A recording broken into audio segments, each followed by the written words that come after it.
Hello there, hey look, it's a doggy. Hi doggy. Oh, watch this. Sit.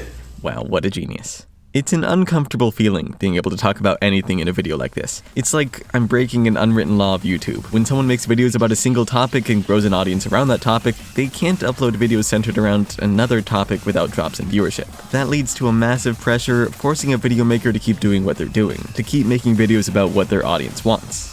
Luckily for both of us, I don't want to upload videos of my dog from now on. I still want to make osu mapping videos, as I've done every Sunday for the last 2 years. Yes, 2 years, 1 a week, meaning more than 100 videos. That's 2 notable milestones, so just for today, I expect you can be understanding of my sidestepping of that massive pressure. I'm going to overlook osu mapping in favor of a more broad topic: the experiences of dedicating myself towards unprofessionally making osu mapping YouTube videos consistently for the last 2 years. Hello there, The 3 clicks Philip of osu. This is the top comment on my first mapping video, which introduced me to one of my favorite YouTubers. Philip makes videos about Counter-Strike that cover the game in more detail than anyone knew they wanted. Each one is an in-depth look at a different topic that, unless you've spent thousands of hours playing, mapping, and analyzing CSGO, you wouldn't pick up on. I've barely played CSGO and I have no interest in picking it up. Still though, watching every new 3 clicks Philip video is a pleasure. He makes sure they're engaging to all audiences, experienced or not, through presentation that requires only the bare minimum of CSGO capabilities. While it was definitely too early to judge at the time, comparing me to 3 Kicks Philip back then did make sense. I began making videos detailing osu, he was doing the same for Counter-Strike, albeit 100 times better than me. His first videos were also specifically CSGO mapping tutorials, whereas mine were obviously the same for osu. Over time, and as I moved away from specifically tutorials, I took influence from how he worked on videos, attempting to achieve a similar type of feel. I try to avoid alienating non-mappers, and even if I do, I hope my videos are entertaining enough to carry through that. Philip's CSGO videos are great, but I'd actually say a lot of the videos on his Clicks Philip channel are more up my alley. Most of them are properly edited commentaries on non-gaming topics, a good handful of which follow the trope of the YouTuber's daily struggle. I've seen countless perspectives on this, but I still find it extremely enticing due to making lots of YouTube videos myself and obviously watching lots of YouTube videos. In these videos, I've seen Philip tackle the way people accuse his videos of being problematic, like how he must be running out of ideas, or how some of his videos are structured too similarly, or how his old mapping tutorials led to the spawn of bad mappers, and so on. This is the kind of criticism I didn't receive on my videos initially, but I have seen more and more as time has gone on, especially throughout the last year. Within a community as small as osu, for which I've been making videos for so long, there's naturally grown to be a lot of people who have opinions on what I do, and I think it's about time I address them. Well, okay, that makes it sound more dramatic than it actually is. My worst critics are pretty nice about it, and I find people's concerns, for the most part, valid. Regardless, there's a lot I want to talk about related to what people think about my videos, specifically from the perspectives of mappers, as seen on a recent Reddit thread. What do more experienced mappers think of pishifat's mapping videos / mapping comments? The opening post here describes this inexperienced mapper who likes my videos and is unsure how my viewpoints stand compared to the general mapper base's opinions. Summary: is there anything specific that you more experienced mappers disagree with when it comes to pishifat's mapping perspectives as presented in his videos? Are there any important topics that you think are missing from his series at this point in time? Do you even bother watching his videos? There were 24 comments total, so it's not like this thread got huge traction or anything, yet they were thought-provoking and made me analyze how I've handled video creation so far. For the bulk of this video, I'll be responding to a few of those base parent comments to explain what I mean and to clarify my mindset when producing these osu mapping videos. Vinxis says they are good, because Pishi's videos have 2 main goals, which are to create discussion and to educate people on mapping topics regardless of their experience. So long as the viewer can distinguish between fact and opinion, which I think he makes clear, I could be wrong, then it's all good. Yeah, let's get the positive comments out of the way first. Those aren't my only goals in videos, but they are valid, and as I said earlier, I'd consider another one to be making mapping videos entertaining. They need some level of attention grabbing, otherwise the goal of letting people of any skill level learn stuff, including those at the lowest point, isn't possible to achieve. That second statement, distinguishing between fact and opinion, is what some other people on the thread found to be more controversial. I first remember hearing this complaint after my speed ranking video, where I was told that my opinion on speed ranking was questionably connected to the viewpoint of the quality assurance team as a whole, and that could be a problem. I therefore modified my scripts from then on to include the words "I think" or "personally" before what I thought to be any potentially controversial statements. You can hear this in probably every video of mine now, and I imagine it's pretty annoying to anyone marathoning them. That's only a subtle change though, and I don't include it next to every statement I make, so I see how people can still find this fact-opinion distinction to be an issue. The truly best thing I could do is include a disclaimer in every video saying, "Hi, whatever I say is just, like, my opinion, man." But I'm also scared of being, I don't know, too condescending. I've seen how this kind of treatment plays out already. Lots of videos talking about anime on YouTube state their content is opinionated and are criticized for hand-holding their audience too much. But on the other side of the coin, if they don't have that disclaimer every time, there's a different portion of their audience that'll argue about how the points made in a video are wrong, under the assumption that they're expressed factually, even when they're not. There's no fully satisfying balance that can be reached in this scenario, so no matter what I do, there's gonna be complaints. The other way I've tried to manage this concern is through presentation. I've always tried to make my videos personal in some way, most often explaining how my experiences led to my conclusions. You're watching a video on the channel called Pishifat, where Pishifat, that's me, tells you about how Pishifat, that's also me, makes his maps. But then again, within all this back and forth, I still understand how the distinction between fact and opinion is unclear. I try to present things confidently and concisely, which can make what I say come off as pretending to be indisputable and leaving out some important details. If I try to clarify every minor exception to every sentence I say about mapping to please everyone, it would be like writing a book consisting of mainly footnotes, so I don't do that. You definitely wouldn't want to watch something along those lines either. Fact and opinion in my videos may be distinguishable for Vinxis because he's a mapper, or because he shares the same opinions as me, or because we both misrecognize our opinions as facts, but anyhow, that doesn't need to be left unclear. Let's treat this as a universal disclaimer. Everything I say in my videos about how maps should be made is my opinion. Even if it's not explicitly stated to be my opinion, it's my opinion. Sound good? It does in my opinion. This comment wasn't even complaining, I should really move on.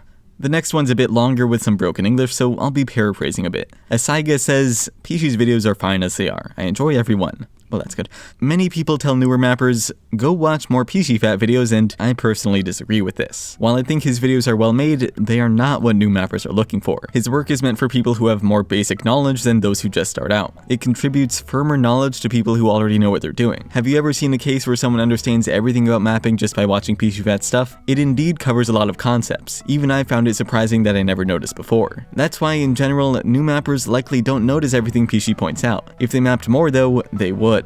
This is less a concern about me and more concerned about how people on Osu treat my videos. It's true that my target audience includes Osu players with little mapping experience, and I'd love to be able to get across all the necessary information they need to become mappers, but I also agree with this guy that such a thing isn't realistic. New mappers still need to make maps in order to learn. Watching videos on their own will maybe let someone absorb some info, but without a base of mapping knowledge to connect the things I'm saying to, it's hard to really take it all in. As I learned when physically watching a new mapper's map, there's a lot that I assume people can interpret about mapping that they actually can't. Have you ever seen a case when someone understands everything about mapping by just watching pishifat stuff? That question in particular is where my videos cause problems. Feedback for a new mapper will often just be, you gotta watch these old pishifat videos, they explain what sucks about your map. Yet because they're a passive way of learning that doesn't directly apply to a new mapper's map, they aren't really easy to learn from.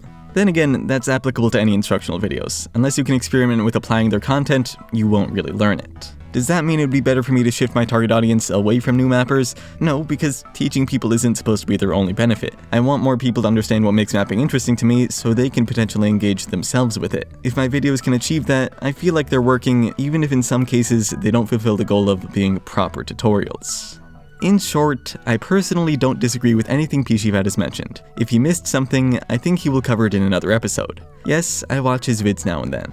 The last thing Asaiga said here is something I learned from other YouTubers. Don't try to fit everything you want to say about a subject into a single video. Only include what's relevant, and if you have anything left over, you've got content for another video. Whenever I talk about certain subjects, I'll always get comments like, you missed this relevant thing, how could you forget? Like how I didn't talk about irreversible CS7 maps in the circle size video. It's not that I forgot. If commenters know about something that's relevant, there's a good chance I do too. It's more an issue of just piecing it together. Every video of mine is supposed to be somewhat concise, aside from this one and a couple obvious exceptions, and sticking in every tangential thought about their subjects would be counterproductive.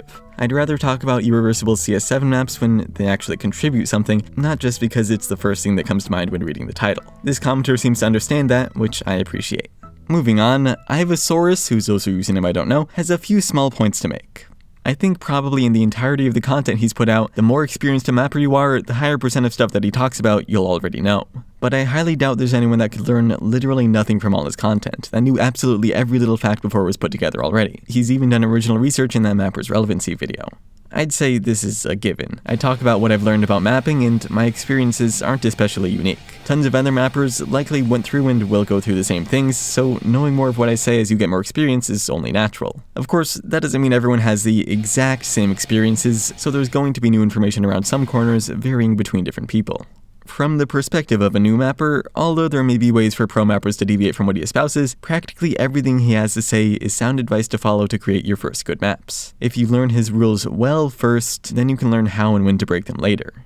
I think I've expressed that same sentiment before, the one about learning basics and going full-on edgy experimental. It's the way schools teach anything with room for interpretation, like screenwriting for example. If you ever take a screenwriting class, you'll probably be taught about the hero's journey where a protagonist is introduced to conflict, and through some ups and downs, he rises against a protagonist in the third climactic act. It's the way like most movies are presented, and following its guidelines will get you a solid grade in the class. An experimental 10-minute avant-garde screenplay about a static chair with some French dialogue at the end may be a masterpiece in the making, but chances are it's not, especially coming from someone who hasn't had enough experience to even write a normal screenplay.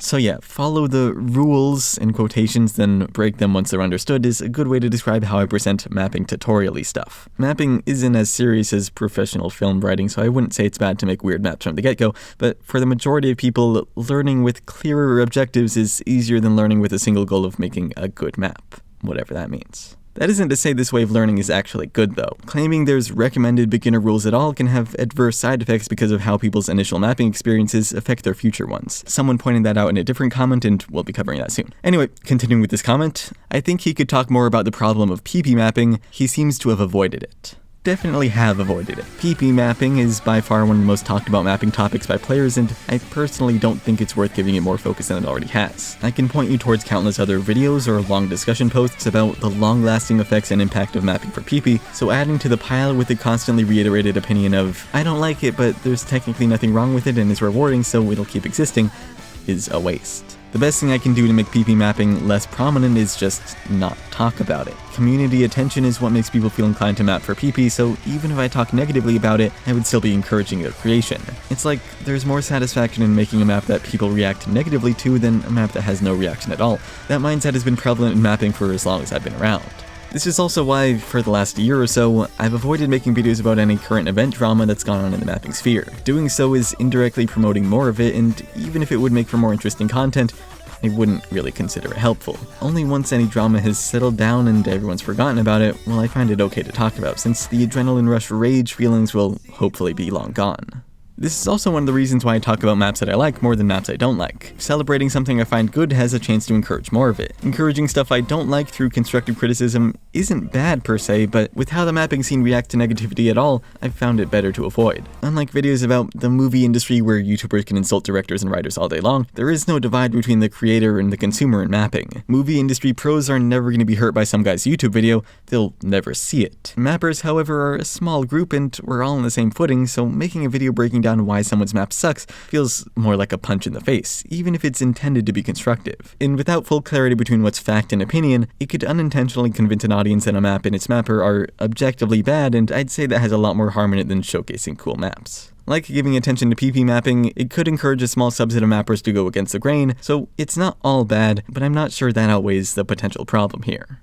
So to sum all that up, I don't plan on making a video specifically about PP mapping. Sorry. Closest thing you'll find is difficulty inflation. Go watch that. Also, he could talk more about flow and object choice to take advantage of signature spots in the music. I feel like demonstrations of that could be useful for helping new mappers create unique and fitting maps. I'm not entirely sure how to tackle this issue. Not like the mapping side of flow, object choice, whatever you said. I mean something else. I feel like this is a problem of how much I say in videos is remembered. Being the one who spends dozens of hours a week forming words and images into semi-coherent mapping ramblings, I can remember a good amount of what is said in every video. When I see something like this asking me to talk about expressing important parts of the music through rhythm and movement, I recall a bunch of instances where I've done exactly that. Most notably when discussing contrast in the variety video, when talking about irregular slider shapes in the slider shapes video, and when walking through my mapping process in the full commentary video. I do understand that a lot of my videos are old and not everyone's seen all of them though. I don't expect that to happen, yet most of the mapping tutorial stuff came from the first few videos when I didn't know how I'd be expanding the horizons of what my mapping videos discussed. That means a lot of the important info is poorly explained or just unseen, so it never resonated with anyone and it appears like I just never talked about it. At this point, managing this better isn't easy, but I definitely agree I could give more focus to the things that matter, rather than assuming everyone already knows it because I said it in a video 17 months ago. And that leads well into the next comment. Woey says, "The only complaint I have is that the length of his videos doesn't seem to emphasize the importance of what he talks about. Like his spacing emphasis video is less than 4 minutes, but he nearly spends 10 on metadata and well over 11 on song choice. This concern is caused entirely by my initial inexperience with video creation. My first videos, which cover the important fundamentals of mapping like spacing emphasis, are short and simple. Recent videos, which cover all kinds of out there topics like metadata and song choice, are longer. To visualize this, I documented all the videos I've made by length. Orange colored cells indicate a video created in my first year of video creation, blue cells are videos made in the second year. As you can tell, short videos, which are the important things, are almost all from the first year, and the opposite can be said about longer videos. Video length is like a curse. Now that I'm used to writing longer videos, I struggle to write anything short. This may be out of desperation to have enough meaningful content in each video, or just because I've become better at forming my thoughts into words that I previously couldn't include. After a 24-minute video last year, I grew used to the workload and was fine making videos of any length, later beaten by the 54-minute 1-year anniversary video, and later again by the 1-hour 6-minute full map commentary video. For the most part though, everything I make now is around 9 to 12 minutes, regardless of topic. Maybe I should cut down on the superfluous topics and give more priority to others, but expanding on what never needed expansion in the first place is what I love about making these videos. It's what attracted me to those 3 Clips Philip videos in the past, even though he can do it within a reasonable length. Yeah, I really should tone it down. If you don't see some shorter videos from me soon, you'll know the curse is unbreakable. Squirrel Pascals makes 2 points in his comment, but I'll be skipping over the first one for now. One thing I really dislike are his interview videos though. I think it's cool that he interviews big names in the mapping community such as RLC and Hanser, but the formatting of those videos is very hard to watch. He'll ask a question to the mapper, let them talk on it for a bit, then give an unneeded, in my opinion, commentary on it. I really think it would be better if he would let the people watching the video interpret what the mapper says for what it's worth, and we don't need to know what Pishi thinks on it. A lot of people like those interview videos though, so that's genuinely good for him. I'm glad someone is finally pointing out how bad my segments are in those interview videos because I couldn't agree more. Sometimes they're just my thoughts on whatever opinions a mapper holds and generalizations that make it easier to understand what they're saying, which are really unnecessary for anyone who's paying attention. Other times though, they do matter. They're bridges to transition between different responses since the structure of the interviews is not at all the same as the final product. Like, I'll let you in on the process behind those videos. I write out a bunch of questions focused around different subject areas that specifically relate to the mapper's impact or way of mapping in some fashion. That means there's no preset line of questions I run down because that doesn't really allow for an interesting video. So for example, the Hanser video had 3 introductory questions, 7 questions about his early mapping, 13 about his prime as a mapper, half of which were focused on his Miss You map, 7 about his late mapping, and 5 about reflection on his time as a mapper. Only 12 of those were included in the video, and the bulk of the answers were reordered and cut down to fit a story about Hanser's mapping experiences. If those 12 were played back to back, however, they would feel a lot like disconnected fragments, which is what my commentary in some places was supposed to aid. Supposed to. Sometimes they did that and sometimes they were just useless. I agree that I need to balance how I transition between answers and how I respond to statements better in those videos since it comes off as a fair amount of BS in the few I've made. That's only to be expected when experimenting with video structure though. Interviews aren't exactly new, but they're new to me, and like my original osu tutorials, it'll take time and repetition to get the hang of them. While I've always played it pretty safe when it comes to the content of my videos, I have been doing a bit more experimenting than usual in this year compared to last. Instead of only doing like community commentaries, historical event documentation, and tutorials, I also tested the waters with some silly challenge type mapping videos, like the one where I attempted mapping in different iterations of the editor, the one where I made maps without audio, and the one where I tried out different input devices. These are all just videos discussing how I handled mapping in unexplored circumstances without any real provocative analytical points. They're more about the journey than the destination if you want to get cheesy about it, which is the exact opposite of how I structure videos normally. As you may have picked up on in the last response, I experimented a bit with the polar ends of video length as well. On the upper end, this full map commentary was and will likely forever be my longest video. It was a risk because I didn't know how people would react to an hour-long dissection of a single map, especially given how repetitive it was at times, yet it still seemed to have turned out well in the viewer's eyes. Maybe if I tried something like that again, it would be treated as a waste of time, but as a lone video dissecting my mapping process, it became a solid novelty item. What didn't have enough novelty to hold up was the 5-minute video. I wanted to try something in the vein of the countless X in a nutshell videos on YouTube, and as it turns out, I can't reasonably fit anything interesting into a 5-minute mega generalization. I did learn that I can scarily predict my script's word count correlation to video length though. I expected to rewrite a few segments to get this video exactly 5 minutes, but without any modification it turned out to be the right length. There's a few seconds of leniency in this given how audio is edited together, but I'm still impressed with myself. That Mapper Influences website was another experiment, probably the biggest of the year. A video wasn't even the main exhibit, the website was, so I imagined a good number of people wouldn't really be into it. The collective product seemed to be well liked in the end, regardless of how relatively little effort went to the video aspect, so I'm glad it worked out. The latest standout experimental video I had was, like the previous one, also a successful risk. This new Mappers video was another journey-style video where I simply discussed what I experienced as I participated in some mapping-related activity. I think this turned out as good as it did because it featured more variety than any of my videos so far. Having real-life footage, gameplay, interviews, and commentaries meant there was a good balance of things to look at and listen to, as opposed to the usual bland, non-stop gameplay and commentary. To see how well that idea translates into other topics, I may start incorporating real-life narration in videos to break monotony, in longer videos especially. As time goes on, I expect to continue with more of these non-standard videos, just not to a degree that turns people away. Like how uploading videos of my dog would lead to the death of my YouTube channel, abandoning all semblance of the classic osu mapping videos for weird stylistic changes wouldn't be a benefit. My interview videos need a proper balance of interview and commentary, while my video content as a whole needs a proper balance of appealing mapping content and variation from the style I built up over these last 2 years. Or in other words, I need to be more like Philip. Why can't I be more like Philip? Back to the comment now. The second half is that complaint about my interview videos, but the first is something different entirely. It's about how my videos should be viewed as a perspective of one person, since there are multiple ways of interpreting everything in mapping. I agree, and I think I explained how I try to make that come through already. This other comment by Hobbs2 says something along those lines as well, and a third comment here does the same, but this one goes a step further. It explains why having my videos featuring only my own perspective is a problem for mapping in general, and I find it really interesting. It's kinda long, but I'll read it for you so you get the full context of what I have to say about it afterwards. Undid Capulet says, "They're really well made and offer a nice perspective from one of the most popular mappers of today, but I think through no fault of his own, they might do more harm than good. Since there's basically nobody else making osu mapping videos to his standard, it means the only perspective the average random newbie gets on mapping is Pishi's opinion. This floods the scene with a large amount of new mappers who all share the same primary viewpoints on what makes a map good and, more importantly, what makes a map bad. Since they have these mantras piled into their heads already about what not to do and are surrounded by a bunch of other people who also think this way, they will just never ever try those things out to see how it goes. And when they come across a qualified map that does these things they were never told to do, they can't handle it and flame the map as being shitty. Now, if you like Pishi's maps or agree with his opinions, this might not seem like much of an issue, but there are a lot of other perspectives that strongly conflict with Pishi's, in particular a lot of older styles, a lot of Chinese mappers, etc. I think it's important that the ranked section stays diverse with a lot of different perspectives so people can keep iterating off of each other in new ways, but so many people being raised off of one specific mindset puts a big damper on that. I think Pishi might be aware of this too since he started doing those interview videos to add more perspectives to his series. I'd love to see that continued / taken further, and I'd also love to see other mappers take a crack at making videos as well.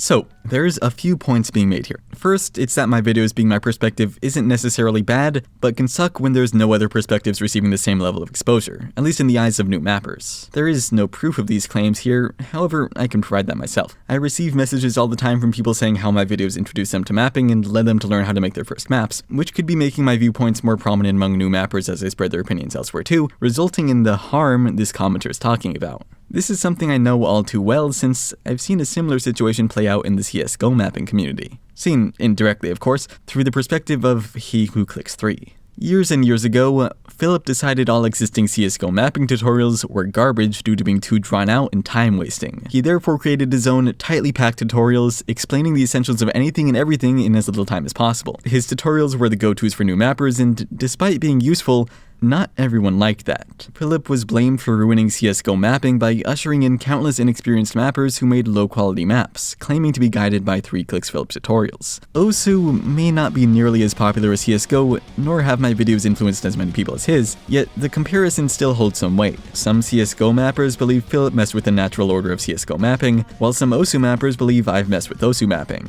And so, what options would either of us have to stop this harm that we're doing? How would I satiate this comment's concern?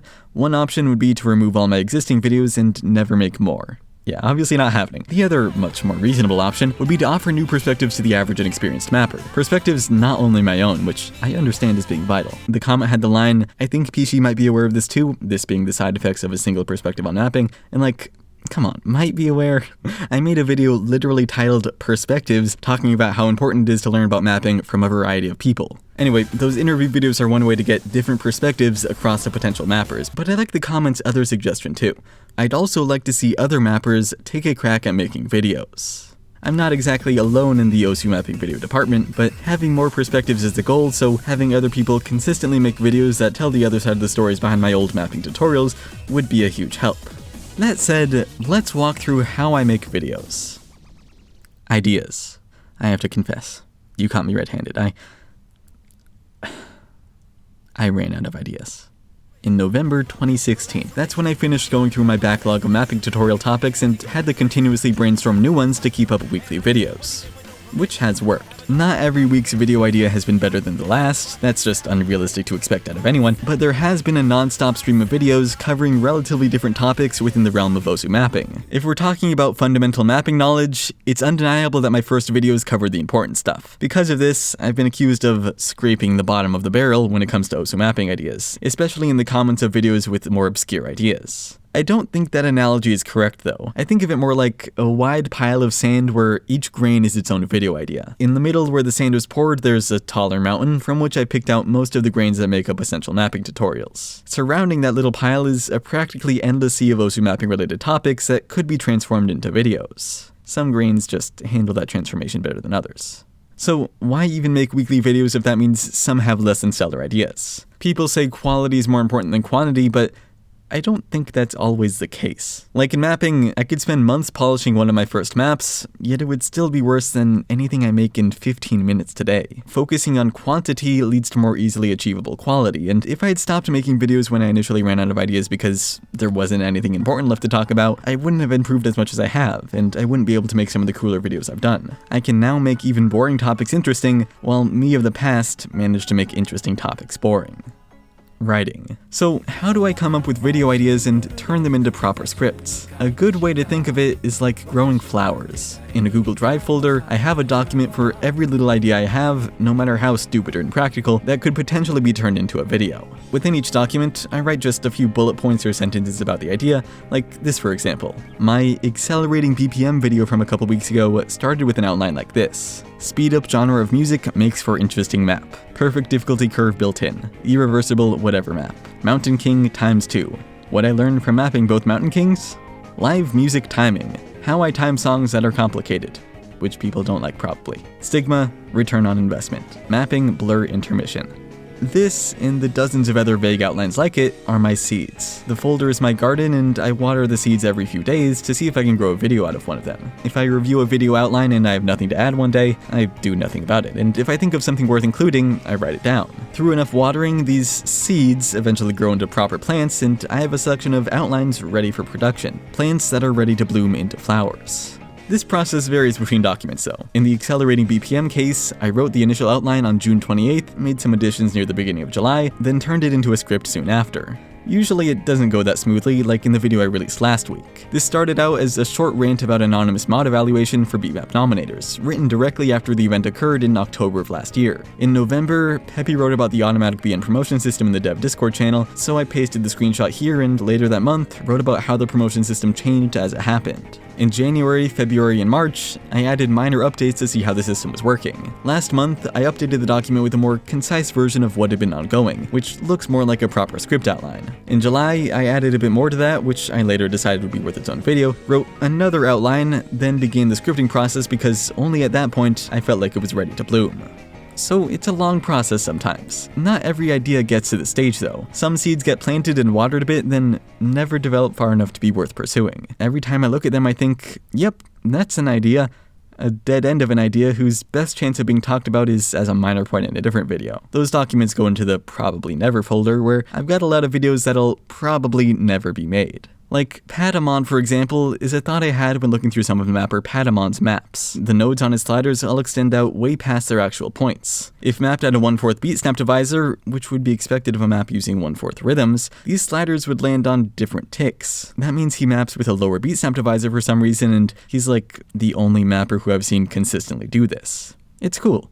And that's where the video would end because I have nothing else to say about it. If I mentioned this topic in an unrelated video though, it would be put into the merged folder where probably never ideas are recycled and given purpose again. So what's worth noting here is that videos may come out weekly, but their initial development begins much earlier. If I had to come up with an idea without anything to work from every week, I'd probably not be able to keep up the schedule. If you're going to make mapping videos, I suggest thinking and writing notes about any topics you have before scripting them, since otherwise you're going to forget exactly what you want to get across. For the actual writing phase, I think everyone has experience with this kind of stuff through school and whatnot, so you may have your own routine. Just for clarity, I'll explain briefly how I write my videos anyway. When turning my vague outlines into scripts, it's rarely a simple process of expanding on each bullet point chronologically. I usually write while expanding on my outline to some degree, allowing me to better picture how the script will turn out. So in the Accelerating BPM video, for example, I wrote the intro script while imagining exactly what points I would touch on later, leading to a detailed outline that almost directly aligns with the final script. Once done with the script, I read back through it and cut out any extraneous lines, then reword a few things to fit a spoken format better. Even if my videos now are longer than in the past, I still try to keep the pace and output of information fast. That is, for most videos. When I'm intentionally going over the top with length like in this video, I expect people to treat it like a podcast, where conciseness isn't the highest priority. Audio recording. Figuring out the best way to handle any aspect of video production takes a long time. I don't know the best way to do anything, and my audio recording setup definitely shows that. Originally, I recorded sitting in front of my desk, putting my mic in front of me and reading from the script. My room isn't exactly built for acoustics, and my computer is on my desk, so there's fan noises coming from right beside it and through the bass to some degree. I later chose to turn off my computer and record through my laptop, which got rid of all the annoying computer fan noises. Oh, and I upgraded from a normie mic to another normie mic with a pop filter somewhere down the line. Still sounded terrible because rooms have echoes, and I somehow didn't consider that bad. Eventually, I learned that recording in a closet with clothes and blankets surrounding me would absorb a lot of the sound stuff that causes reverberation, so I've been recording in closets since then. It's stupid, but it works. And I don't want to buy acoustic paneling, a closet's already doing that. Prior to recording, I also clear my nose with a neti pot sort of thing. This runs salt water through my nostrils and helps get rid of any mucus that made all my early videos sound extra nasally. In the recording process, I have my face around a foot from the microphone and read my script from my phone while holding it off to the side. I read each line as many times as it takes until I get a result that I feel sounds right, which makes the recording session for a 10-minute video about an hour long. For me, this is harder than just reading a script word for word because I often want to put emphasis on certain words and be as articulate as possible. Plus, my normal speaking voice is a lot less exaggerated than my voice in these videos. And lastly, I record my microphone through a program called Audacity. I shouldn't need to explain how this works, just hit the big record button and export once done. Audio editing. My audio editing process is similar to the timing process I described in that Accelerating BPM video. I put the audio track exported from Audacity into Sony Vegas, my video editing program, and separate each sentence I want to use from the base file. Editing as soon as possible after I record is best because that lets me skip over any segments I remember as not having suitable lines. With everything cut, I then remove all the gaps between segments and establish pacing. My videos are written in these short paragraphs, between each of which I leave a slightly longer pause. Sentences within a paragraph are paced to flow into each other smoothly. The auto ripple tool in Vegas is extremely useful for this kind of thing, since it can move all the later parts of a project during this pacing adjustment. A, S, and D are my most used shortcuts when audio and video editing, which I've set up to delete, cut, and toggle auto ripple respectively. Planning visuals. Throughout the writing process, I'm always visualizing how words I say will translate into what people see. It's not until after editing audio that I finalize these thoughts. There's professional ways to do this with fancy columns, but I'm an amateur who doesn't need things to look clean, so I run through my script and leave comments on each line that I think require specific visuals. These seemingly nonsense comments are just shorthand reminders, so I don't lose track of what I need to do in the visual recording phase. Recording visuals. Open Broadcaster software, the famous live streaming program, is what I use. It has a local recording option, my settings for which are this. Most of these are defaults, so there's not much to consider. Files are saved into a specific folder for the video, one of which exists for every video I've made so far. As for the actual process here, I just go through my script notes and perform every action as needed. When recording just my full monitor, this gives me one big file that I can cut up as necessary, which already has clips sorted in chronological order. Not every clip in a video comes from this single recording, of course. It depends on the video's content, since some have recordings done prior to the writing phase. For stuff like mapping tutorials, though, it'll usually be post-recording. Editing visuals. Detailing with words how I edit isn't really worth the time. What you're seeing on screen is formed through some dragging and dropping of clips, occasional keyframing, and crossfading. My editing, stylistically, isn't complicated, since for amateur gaming videos, what I consider more important are what clips are chosen and how they convey necessary information. So most of the time I'm thinking about pacing, contrasting different clips, and showing the starts and ends of phrases. Video phrases, like my paragraphs basically. The only thing to add on to this is the text and drawing stuff you see in my videos sometimes. These are all made in Inkscape, a vector art program, then exported as PNGs and overlaid on the video whenever necessary. In Sony Vegas, I leave little notes to myself for wherever these go in. So as the length of each segment in this process should make clear, I put most of my effort towards the idea forming and writing segments of video creation. The rest are more mundane necessities, though that shouldn't be a turnoff. If you're someone who wants to make osu mapping videos and has a perspective different from my own, you've likely got ideas about what you want to talk about already. As someone who's taken the time to learn about mapping, you likely also have the availability to write and create a simple video. Even if it's not professional looking, people on osu seem to be more than forgiving towards new creators and would be welcoming to anyone else making mapping videos. The biggest hurdle for making osu mapping videos might not be the creation process itself though. For the concern in the comment here, it may rather be an issue of repeating it consistently enough to give prominence to a different perspective. It takes a lot of time and energy to make one video, and the challenge only escalates as you multiply the number of videos to create. I've made these mapping videos more of a permanent habit than a thing I do in my spare time, and that's not easy to adjust to at first, which is why most people either upload mapping videos infrequently or just once, then not at all afterwards. Meanwhile, compare these rare mapping videos to meme videos that exist everywhere in osu. I've been there. I've made meme videos that people in osu don't even understand yet find entertaining somehow. Meme videos are short, easy to make, and get a positive reception almost every time. That means they're more satisfying to make than a proper mapping video that requires days of planning and tedious activity, which will only be repeated again with the next video and the next video and the next video. If one of you actually wants to continuously make mapping videos and get out your perspective, know that there is a mountain to climb before fully acclimating to it. Like, as contradictory as it may sound, you'll need to want to make videos even at the times when you don't want to. It's impossible to maintain a schedule if you just let your mood take over. Comic Girls had an example of this that really resonated with me. The show's about a bunch of girls who draw comics, yeah, okay. And this one girl is talking about how she pushed herself in that field to achieve some goal. Seems like generic emotional manipulating stuff, but I feel like these references could easily have been true. The source material of the anime was, to nobody's surprise, a comic, and its author had her first publication while she was in high school. Considering how clearly this whole scenario pulls from her experiences, it's not so hard to believe that she worked through her comics in the same circumstances, even while sick or mourning the loss of a pet. Or the author just knew that this was a realistic example that consumers could relate to, because I definitely have. My YouTube channel, Pishifat, was named after my cat, Pishi. Yeah, I'm one of the people whose online name matched their pet's name. Anyway, the oldest remaining upload here is from my 11th birthday, where Pishi chases the amazing cars around the little track, and sometimes she even catches it. Other early uploads include masterpieces like Pishi is Bored, showcasing prepubescent vocal pitch increases. I'm so bored. Yawn. And tons of other random XD videos along those lines. So I grew up with this cat. The dog was introduced later, and sure, the dog is cute, but like, dogs are annoying. They bark at nothing and need maintenance all the time. Cats are calm and manage themselves, which I much prefer. My dog and cat never really got along, so Pishi stayed outside all day. In my house are some door-window combo things that reach the floor of the building, so even while being separated, the two could see each other through the window. The dog would bark at Pishi whenever she walked around the porch, which was all the time, so barking for me turned into white noise. In some sick, poetic fashion, Pishi died on my birthday this year. The dog was barking, as it normally does, while I turned off the shower and got dressed as I normally would. Opening the bathroom door made it clear that the dog's barking was overly shrill though, so I went to see what the problem was. On the porch was a coyote with Pishi in its mouth. And I'm gonna stop with the details there. Pishi died, I was sad, and I regretted not investigating the dog's barking as soon as it started.